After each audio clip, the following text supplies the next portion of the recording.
తిరుమలలో టీటీడీ కీలక నిర్ణయాలు తీసుకుంటుంది. వేసవి రద్దీ క్రమేణా పెరుగుతుండటంతో భక్తుల సౌకర్యాన్ని దృష్టిలో పెట్టుకుని టీటీడీ కీలక మార్పులను అమలు చేయనుంది. సామాన్య భక్తులకు మరింత ప్రాధాన్యం కల్పించేందుకు టీటీడీ ఉన్నతాధికారులు అనేక చర్యలు చేపట్టారు. ఇందులో భాగంగా వీఐపీ బ్రేక్ దర్శనాలను తగ్గించే అంశాన్ని పరిశీలిస్తున్నారు. బ్రేక్ దర్శనాల సమయంలో సామాన్య భక్తులకు ఎదురయ్యే సమస్యలను దృష్టిలో పెట్టుకుని వీలైనంత వరకు వీటిని తగ్గించే దిశగా చర్యలు తీసుకుంటున్నారు. అంతేకాదు సిఫారసు లేఖల విషయంలో కూడా కీలక నిర్ణయాలు తీసుకునే అవకాశం ఉంది. ఏప్రిల్ 1 నుంచి 3 నెలల పాటు సిఫారసు లేఖల ఆమోదాన్ని పరిమితం చేయనున్నారు. దీని ద్వారా సాధారణ భక్తులకు మరింత సమయం కేటాయించేందుకు అవకాశం ఏర్పడనుంది. వేసవి కావడంతో తిరుమలలో భక్తుల రద్దీ భారీగా పెరుగుతుంది. వరుస సెలవుల కారణంగా పెద్ద సంఖ్యలో భక్తులు తిరుమలకు తరలి వస్తున్నారు. టోకెన్లు లేని భక్తులు శ్రీవారి దర్శనానికి దాదాపు 10 గంటల సమయం వెచ్చించాల్సి వస్తుంది. ప్రస్తుతం 9 కంపార్ట్మెంట్లలో భక్తులు వేచి ఉన్నారు. శుక్రవారం రోజున 65,569 మంది భక్తులు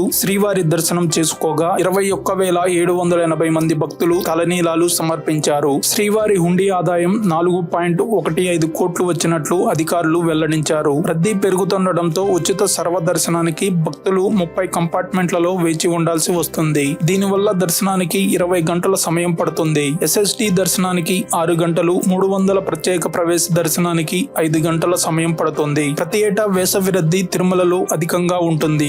దీనిని దృష్టిలో పెట్టుకుని టీటీడీ ముందస్తు చర్యలు చేపట్టింది. సామాన్య భక్తులకు ఎక్కువ ప్రాధాన్యం ఇవ్వాలని నిర్ణయించుకున్న టీటీడీ వీఐపీ బ్రేక్ దర్శనాలను గణనీయంగా తగ్గించనుంది. ఏప్రిల్ 1 నుంచి జూన్ 30 వరకు సిఫారసు లేఖల ఆమోదాన్ని తగ్గించి సాధారణ భక్తులకు మరింత అవకాశం ఇచ్చేలా చర్యలు తీసుకుంటుంది. ఇప్పటికే రోజుకు 5,000 వీఐపీ బ్రేక్ దర్శనాలు, 1,500 శ్రీవాణి దర్శనాలు దాతలు వర్చువల్ ఎస్ఈడీల ద్వారా దాదాపు 5,000 టికెట్లు ఇస్తున్నారు. ప్రస్తుతం బ్రేక్ దర్శనాల కారణంగా సామాన్య భక్తులు దర్శించుకునేందుకు ఎక్కువ సమయం వేచి ఉండాల్సి వస్తుంది. దీని వలన సాధారణ భక్తులకు ఎదురయ్యే ఇబ్బందులను తగ్గించేందుకు చర్యలు తీసుకుంటున్నారు. ఈ సమయంలోనే ఏప్రిల్ 5వ తేదీ నుంచి ఐఏఎస్లు, ఐపీఎస్లు, స్థానిక అధికారులు, చిన్నపాటి ప్రభుత్వ సంస్థలు ఇచ్చే సిఫారసు లేఖల ఆధారంగా వీఐపీ బ్రేక్ దర్శనాన్ని రద్దు చేయనున్నట్లు సమాచారం. కేవలం స్వయంగా వచ్చే అధికారులకు మాత్రమే బ్రేక్ దర్శన అవకాశాన్ని కల్పించనున్నట్లు తెలుస్తుంది. ఈ మేరకు టీటీడీ ప్రభుత్వంకి సమాచారం అందించినట్లు చెబుతున్నారు.